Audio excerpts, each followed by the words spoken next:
लो जी, ये पीर साहब है हमारे साथ मौजूद है। इनका नाम है अली मुराद साहब। इन्होंने हमें भी एक मंत्र बताया है।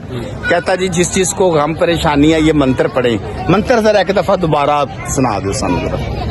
ਕੁੱਕੜ ਸਿੰਘ ਮਕੀਨ ਸ਼ਕਲੋਂ ਲੱਗਦਾ ਮਸਕੀਨ ਹੈ ਵਿੱਚੋਂ ਇਹ ਕਮੀਨ ਹੈ ਹਾਂ। ਤੇ ਹਰ ਬੰਦੇ ਦੀ ਐਵੇਂ ਜਾਂਦੇ ਦੀ ਕਰਦਾ ਤੋਹੀਨ ये मंत्र है, ਇਹ ਮੰਤਰ बगैरत आदमी है ते बंदियां दे खिलाफ मंत्र है। ਉਹ ਕੋਈ ਔਰਤਾਂ ਦੇ ਦੱਸ ਕੁੱਕੜ ਸਿੰਘ ਮਸਕੀਨ ਹੈ, ਔਰਤ ਦਾ ਨਾਂ ਲੈ ਕੇ ਕਰਦਾ ਤੂੰ।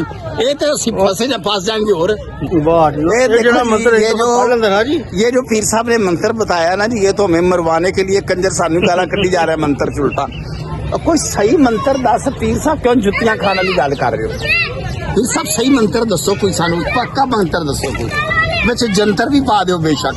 ਇਹ ਜੰਤਰ ਨਹੀਂ ਪੈਂਦਾ ਜੀ ਹਾਂ ਅੰਦਰ ਤੇ ਸਿਰਫ ਮਸਕੀਨ ਵਾਲਾ ਮਸਾਲਾ ਪੈਂਦਾ ਹੈ ਹਾਂ, ਤੇ ਸਾਰਾ ਕੰਮ ਹੀ ਠੀਕ ਹੋ ਇਹ ਜਾਂਦਾ ਸਹੀ ਗੱਲ ਤੁਸੀਂ ਕਰ ਰਹੇ ਹੋ, ਮਜ਼ਾਕ ਤੋਂ ਹਟ ਕੇ। ਮਜ਼ਾਕ ਤੋਂ ਹਟ ਕੇ ਤੇ ਫਿਰ ਲਾਨਤ ਹੈ ਤੁਹਾਡੀ।